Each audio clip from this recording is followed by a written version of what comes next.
The only incident I can remember which occurred while my mother continued on Mr. Newman's farm was the appearance one day of my father with his head bloody and his back lacerated.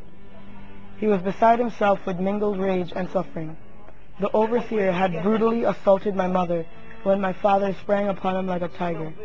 In a moment the overseer was down, and, mastered by rage, my father would have killed him but for the entreaties of my mother, and the overseer's own promise that nothing should ever be said of the matter.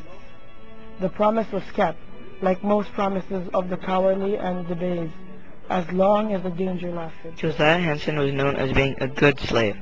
He enjoyed doing the best that he could, even if it was for the owner's gain.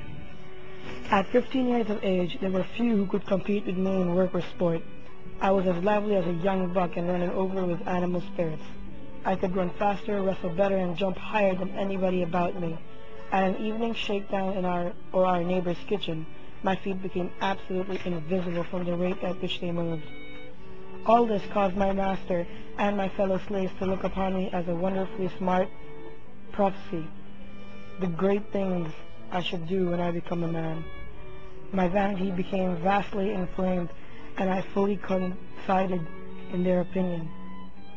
One word of the commendation from the petty despot who ruled over us would set me up for a month. When Josiah Henson was just a small child, he remembered his mother being molested by an overseer. His father tried to come to her rescue and tried to attack the overseer. He was subsequently captured after fleeing and had his ear cut off and terribly beaten. This showed Josiah from an early age how rough a slave's life was.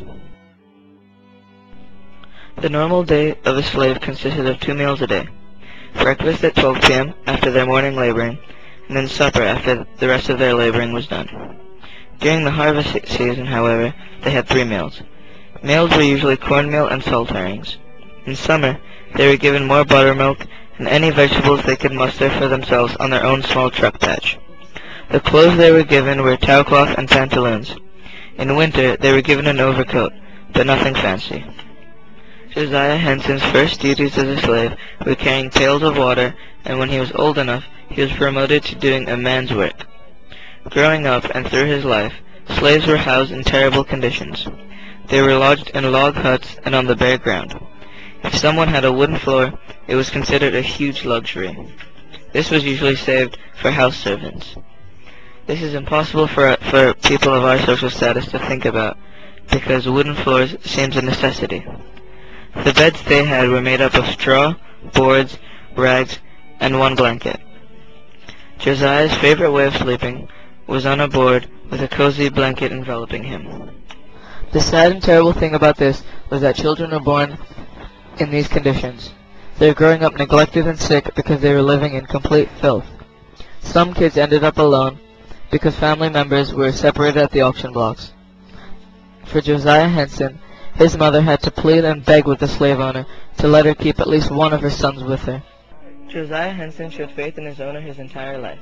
So, when he heard that freedom was up for grabs for anyone who wanted it, he felt like he owed something to his owner. He figured the only fair way to gain freedom was to buy it. He agreed a fee of $300. After saving up to get his money, his owner raised the price to $1,000. Outraged and astonished by the lack of faith shown in him in return by his owner, Josiah Henson took his wife and kids and escaped. In 1830, Josiah Henson led a small group of escaped slaves to Dresden, now known as Ontario, a small settlement in Canada. He became an Episcopal Methodist preacher and was the main character for the book Uncle Tom's Cabin by Harriet Beecher Stowe. Stowe was inspired after reading Henson's autobiography. Henson became well known after it was revealed he was the inspiration for the book. Josiah Henson paved the way for many slaves to escape. A modern-day example would be Lakshmi Swami, a Sri Lankan woman lured by a housekeeper's job. She was beaten daily with an electric cord and held behind bars. She escaped after 4 years and went around with a global organization to free housekeepers treated as slaves and took them to a better place. Josiah Henson suffered familiar treatment as a slave, and, after escaping, he led a group of fugitive slaves to a settlement in Canada.